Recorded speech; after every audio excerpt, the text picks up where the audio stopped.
할렐루야. 아멘. 반갑습니다. 이렇게 많이 와주셔서 감사합니다. 오늘 함께 은혜받을 말씀은 제가 로마서 6장을 준비했습니다. 로마서 6장을 다 읽기도 그렇고 6장 11절만 같이 한번 읽어보겠습니다.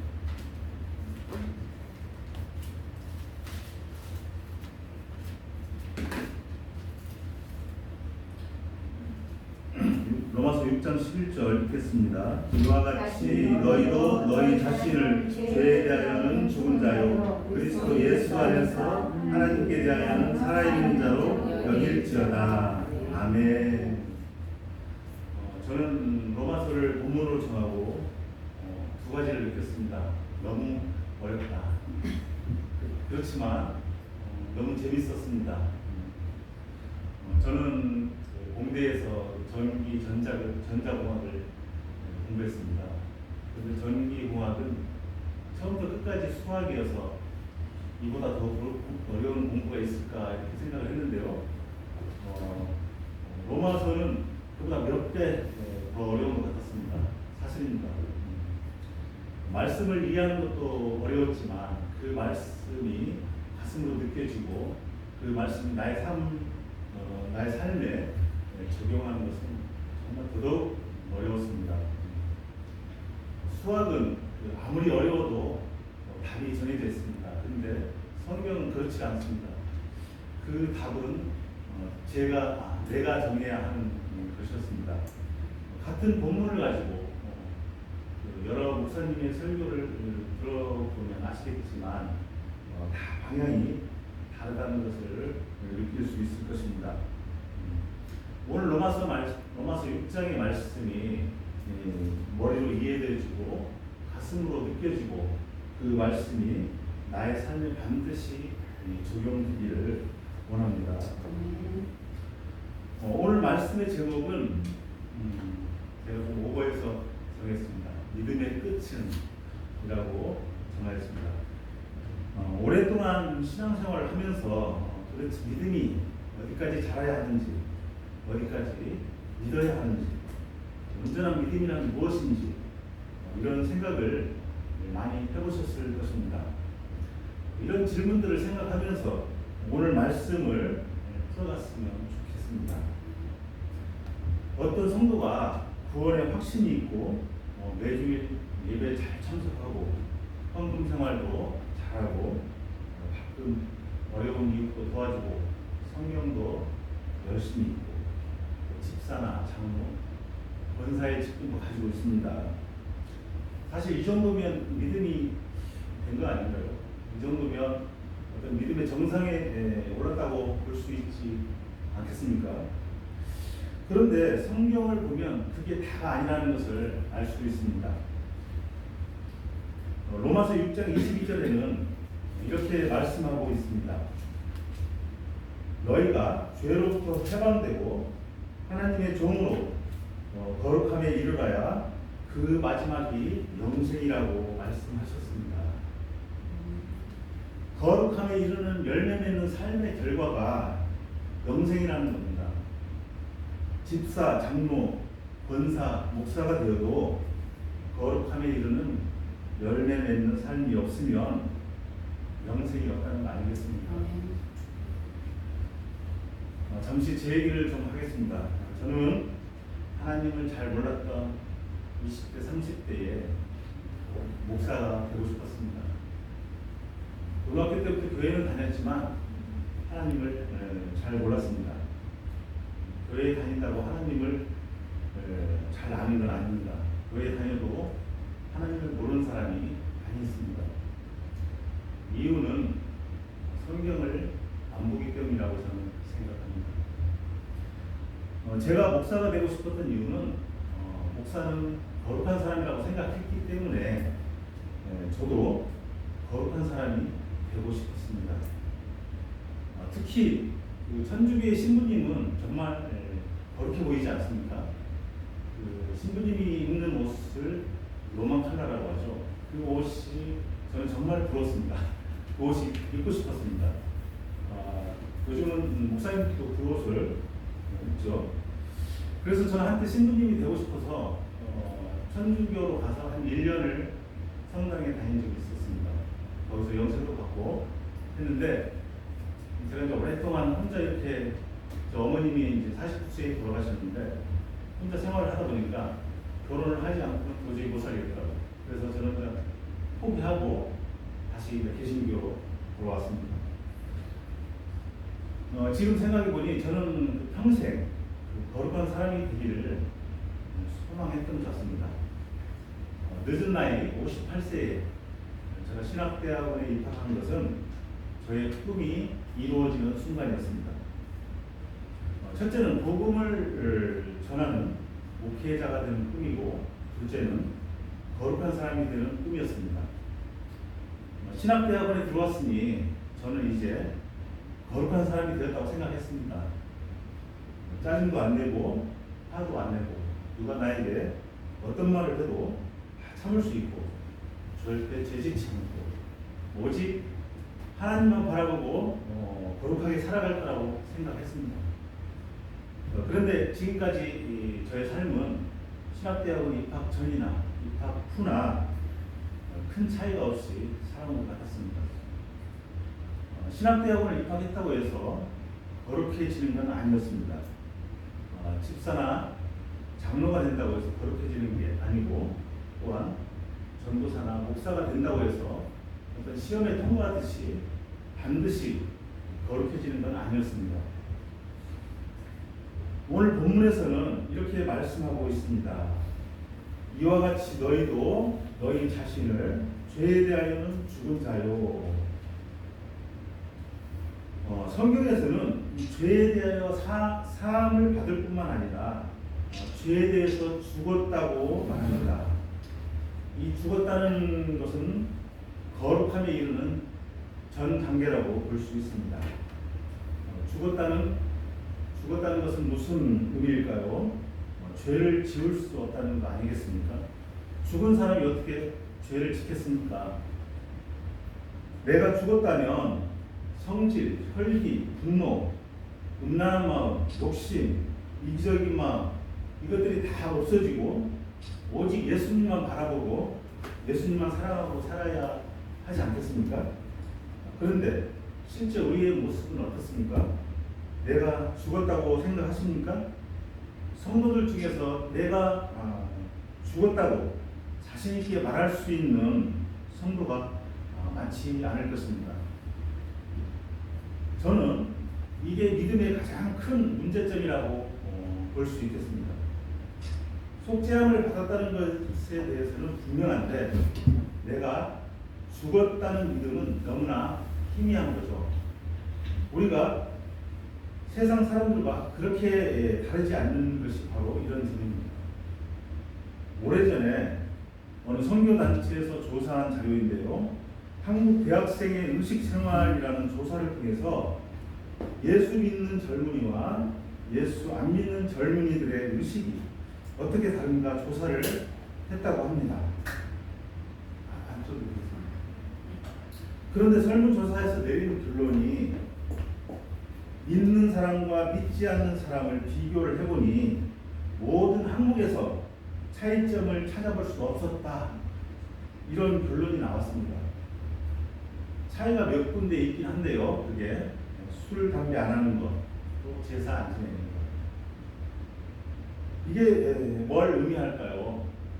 오랫동안 교회는 다녀도 무늬만 크리스찬으로 살아온 게 아니겠습니까? 내가 죽었다는 믿음은 없고 세상 사람들과 비슷한 가치관으로 살아가고 있는 거 아니겠습니까? 사실 저도 마찬가지였습니다. 이러한 결과는 첫째는 본인의 책임이겠지만 둘째는 성도들을 책임지고 말씀으로 가르치지 못한 목회자들의 책임이 저는 크다고 생각합니다. 저는 말씀을 준비하면서 본질에서 벗어난 많은 교회들이 다시 본질로 돌아가기 위해서 시급히 해결해야 할 과제들을 한번 정리를 해보았습니다. 간단히 목록만 제가 읽어드리겠습니다. 교회들이 시급히 해결해야 할 과제들은 첫 번째, 복음이 선포되지 않는 설교, 예수가 없는 교회, 교회의 세속화, 세상보다 뒤떨어진 교회, 그리고 신학교, 목회자의 자질 부족, 목회자의 권위의식, 지나친 자기 교회의 중심, 교회의 세습, 목회자의 성폭력, 교회의 재정 비리, 지나친 헌금 요구, 헌금의 사용처가 비성경적, 이렇게 정리를 해보았습니다.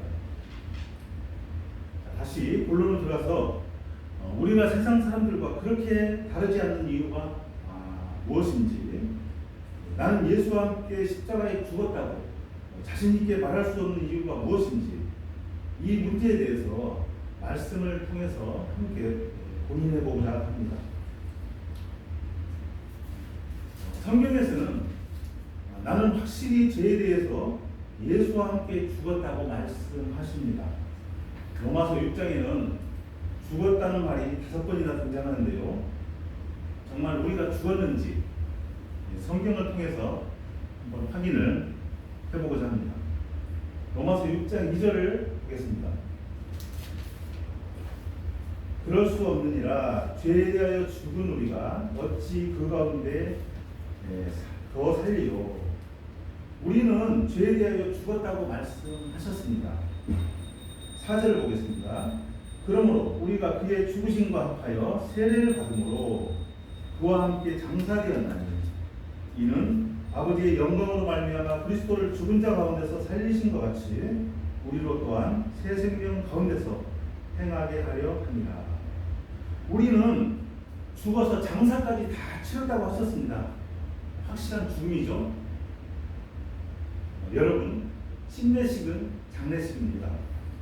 그러나 이 장례식은 슬픈 장례식이 아니고 기쁜 장례식이죠. 죄의 종로 타던 옛사람이 죽은 장례식입니다.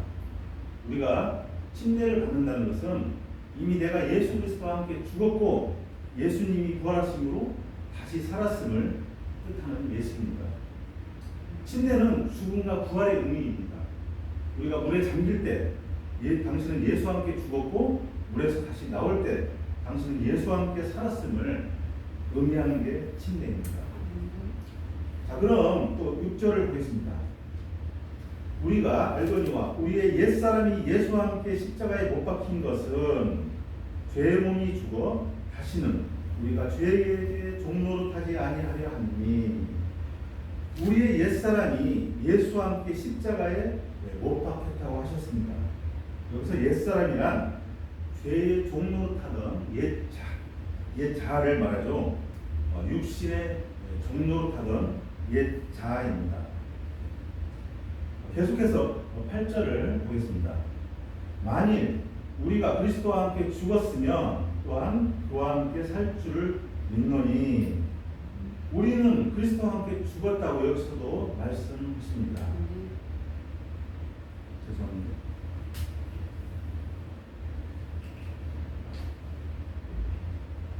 오늘 본문 말씀 11절에서도 이와 같이 너희도 너희 자신을 죄에 대하여는 죽은 자요 그리스도 예수 안에서 하나님께 대하여는 살아있는 자로 여길지어다. 너희 자신이 죄에 대하여 죽은 자라고 말씀하십니다. 여기서 여길지어다의 말은 여겨라라는 명령문입니다. 나의 죄가 예수님의 죽으심으로 죽었다는 사실, 그리고 나는 하나님께 대하여 살았다는 사실, 이것을 기정사실로 받아들여라라는 의미죠. 이와 같이 우리는 로마서 6장을 통해서 우리는 예수와 함께 죄에 대해 죽었다는 사실을 확실히 알게 되었습니다. 자, 그러면 성경에서는 이렇게 확실히 나는 죄에 대해서 죽었다고 하는데도 왜 나는 여전히 죄를 짓고 있을까요?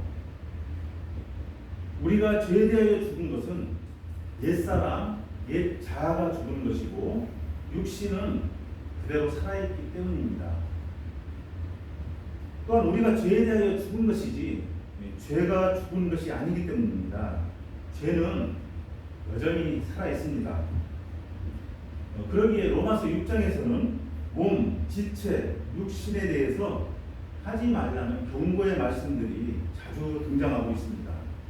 로마서 6장 12절에는 이렇게 말씀하고 있습니다. 그러므로 너희는 죄가 너희 죽을 몸을 지배하지 못하게 하여 몸의 사욕에 순종하지 말고 죄가 나의 몸을 지배하지 못하게 하라고 하십니다. 그리고 몸의 사욕, 정욕에 순종하지 말라고 하십니다. 13절에서는 너희 지체를 불의의 무기로 죄에게 내주지 말라고 말씀하셨습니다. 또한 19절에서는 너희 지체를 부정과 불법에 내주지 말고 의에게 종으로 내주어 거룩함에 이르라라고 말씀하셨습니다. 자, 이제 말씀을 정리하겠습니다. 지금까지 우리는 나는 죄에 대하여 죽었다고 성경은 분명히 말하고 있음을 알았습니다. 그러나 나는 죄에 대하여 분명히 죽었다고 하였는데도 나는 여전히 죄를 짓고 있지 않습니까? 지금까지 로마서 6장의 말씀을 보면서 머리로는 이해가 되는데 실제 나의 삶 속에서 죄를 짓지 않고 거룩하게 사는 것은 너무 어렵다고 느껴지지 않습니까? 그 이유는 우리가 죄에 대해서는 죽었지만 죄는 죽지 않았기 때문입니다. 그래서 성경은 우리에게 다시 세 가지 진리를 말씀하고 있습니다. 마지막으로 이 세 가지 중요한 진리가 오늘 말씀의 주제인 믿음의 끝을 말해주고 있습니다. 자, 첫 번째 진리는 나는 예수 그리스도와 함께 십자가에 죽었다는 고백이 있을 때 죄가 나를 주장하지 못한다고 하였습니다. 로마서 6장 14절에는 이렇게 말씀하고 있습니다. 죄가 너희를 주장하지 못하리니 이는 너희가 법 아래에 있지 아니하고 은혜 아래에 있습니다. 여기서 은혜 아래에 있다는 것은 앞에 11절 말씀에 나는 예수 그리스도와 함께 십자가에 죽었다는 고백입니다. 그 고백이 있을 때 죄가 너희를 주장하지 못한다는 것이죠. 고린도전서 15장 31절에 사도 바울은 나는 날마다 죽노라고 했습니다.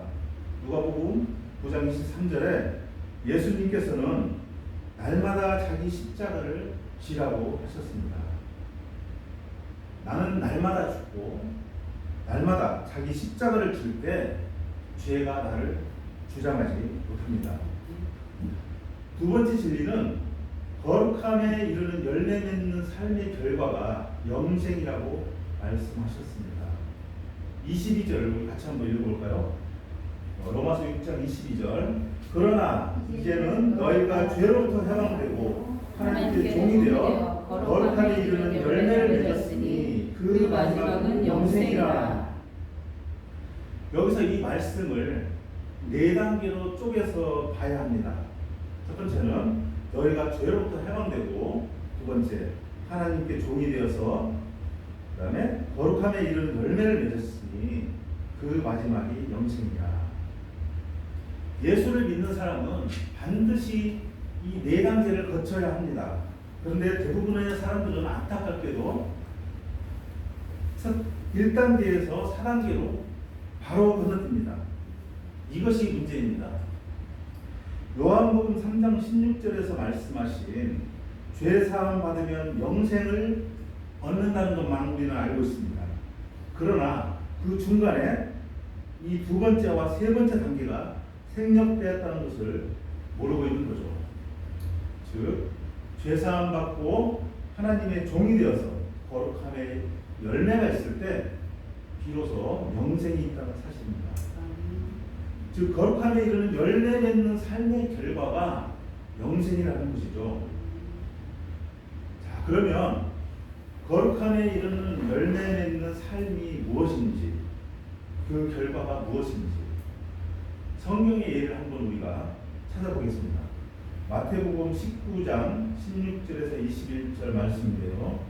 제가 읽어드리겠습니다. 어떤 사람이 주께 와서 이르되 선생님이여 내가 무슨 선한 일을 하여야 영생을 얻으리이까? 예수께서 이르시되 어찌하여 선한 일을 내게 묻느냐? 선한 이는 오직 한 분이시니라. 내가 생명에 들어가려면 계명들을 지키라. 자, 여기서 영생, 생명, 계명이라는 단어가 나오죠. 영생을 얻으려면 계명을 지키라고 합니다. 그 계명이 무엇일까요? 그 계명을 18절부터 말씀하고 있는데요. 제가 읽어드리겠습니다.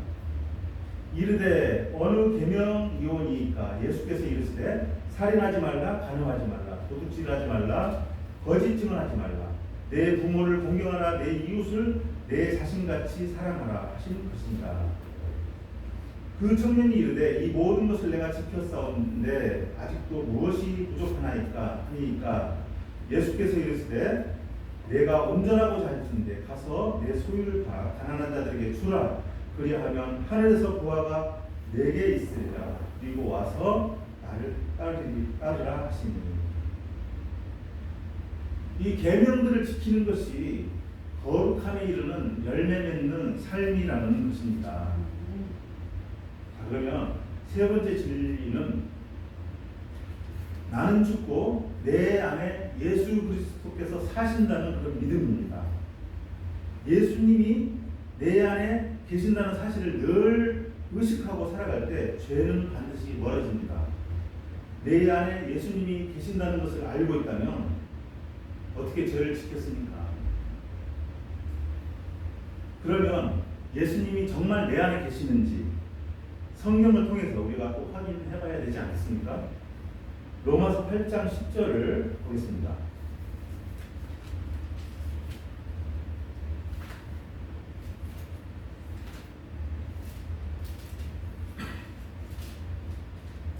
또 그리스도께서 너희 안에 계시면 몸은 죄로 말미암아 죽은 것이나 영은 의로 말미암아 살아있는 것입니다. 그리스도께서 너희 안에 계신다고 말씀하셨습니다. 고린도후서 13장 5절에는 너희는 믿음 안에 있는가? 너희 자신을 시험하고 너희 자신을 확증하라. 예수 그리스도께서 너희 안에 계신 줄을 너희가 스스로 알지 못하느냐? 그렇지 않으면 너희는 버림받은 자니라. 예수 그리스도께서 너희 안에 계신다고 분명히 말씀하셨습니다. 예수님이 내 안에 계시는 것을 모르고 있다면 너희는 버림받은 자라고 말씀하십니다. 갈라디아서 2장 20절에는 이렇게 말씀하고 있습니다. 내가 그리스도와 함께 십자가에 못 박혔나니 그런즉 이제는 내가 사는 것이 아니요 오직 내 안에 그리스도께서 사는 것이라. 이제 내가 육체 가운데 사는 것은 나를 사랑하사 나를 위하여 자기 자신을 버리신 하나님의 아들을 믿는 믿음 안에서 사는 것이라. 내 안에 그리스도께서 사신다고 말씀하셨습니다. 이와 같이 우리는 예수님이 내 안에 계심을 말씀을 통해서 분명히 알게 되었습니다. 내 안에 예수 그리스도가 계심을 믿을 때 죄를 지을 수 없습니다. 예수님이 내 안에 계심을 늘 의식하며 살아갈 때 죄는 멀어집니다. 꼭 죄 가운데 있을지라도 곧 바로 죄에서 빠져나오게 될 것입니다. 자, 여러분, 내가 예수와 함께 죽었다는 확신이 없으면 삶은 달라지지 않습니다. 그 믿음은 헛된 믿음이고 거룩해질 수 없습니다. 내가 예수와 함께 죽었다는 확신이 없으면 그 마지막은 사망입니다. 로마서 6장 마지막 절인데요. 23절을 같이 한번 읽어보겠습니다. 제 삭은 사망이요 하나님의 은사는 그리스도 예수 우리 주 안에 있는 영생입니다. 성경을 아무리 많이 읽고 예배를 아무리 많이 드리고 헌금을 아무리 많이 해도 나도 예수님과 함께 죽었다는 그런 고백이 없으면 진짜 예수님을 믿는 것이 아닙니다. 나는 예수님과 함께 십자가에 죽었고 내 안에 예수가 사신다고 고백하는 이런 믿음이 오늘 말씀의 제목인 믿음의 끝이고 믿음의 완성이 아니겠습니까? 자, 이제 앞에서 말씀드린 그 믿음의 끝 세 가지를 다시 기억하면서 말씀을 마치도록 하겠습니다. 이 세 가지 진리는 우리가 꼭 기억했으면 좋겠습니다. 첫째는 나는 예수 그리스도와 함께 십자가에 죽었다는 고백이 있을 때 죄가 나를 주장하지 못한다는 것이고, 둘째는 네 단계의 원리인데 죄사함 받고 하나님의 종이 되어서 거룩함에 이르는 열매 맺는 열매를 맺을 때 영생이 있다는 사실입니다. 세 번째는 예수 그리스도께서 내 안에 계신다는 사실입니다.